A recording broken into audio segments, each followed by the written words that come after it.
Eh bien, c'était une séance un petit peu disputée aujourd'hui à la Bourse de Paris entre statistiques et géopolitique, avec notamment le coup d'État au Gabon. Eh bien, l'indice français a oscillé entre repli et hausse pour finalement terminer à moins 0,12% vers les 7364 points et 2 milliards d'euros échangés.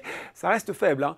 Outre-Atlantique, après Jols hier, eh bien, c'est désormais au tour de l'enquête ADP de faire le point sur l'emploi américain avant les chiffres officiels à venir vendredi. 177 000 postes ont été créés en août, soit moins qu'attendu. Autre statistique du jour en deuxième estimation, la croissance américaine s'établit finalement à 2,1% au deuxième trimestre contre 2,4% en première lecture.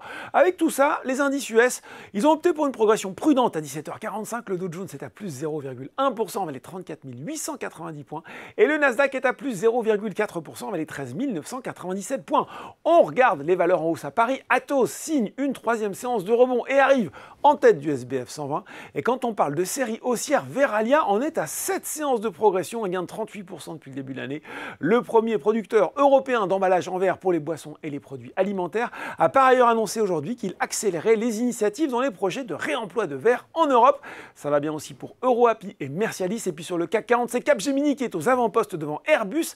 Stifel reprend le suivi du géant de l'aéronautique avec une recommandation à acheter et un objectif de cours à 165 euros. Enfin sur le SRD, Valerio Therapeutics, l'ancien Onxeo s'est enflammé, prenant 46% sans qu'on sache vraiment pourquoi.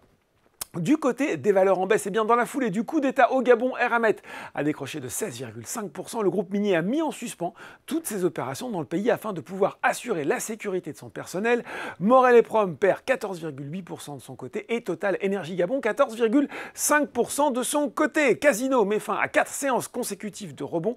Fitch Ratings a dégradé la note du distributeur de CC à RD après l'expiration non garantie d'un délai de grâce de 30 jours sur le coupon dû le 15 juillet pour ses 400 millions d'euros d'obligations 2026. Alors certes, l'agence de notation précise que le tribunal compétent a temporairement suspendu les paiements au titre d'un certain nombre d'obligations financières, y compris le fameux coupon susmentionné. On en parlait d'ailleurs lundi. Enfin, Ubisoft aussi se replie alors que Odo BHF maintient sa note neutre sur le titre avec un objectif de cours inchangé de 27 euros. Enfin, sur le CAC 40, c'est Alstom, le dernier wagon avec un repli de 1,24%. Voilà, c'est tout pour ce soir. En attendant, n'oubliez pas, tout le reste de l'actu éco et finance est sur Boursorama.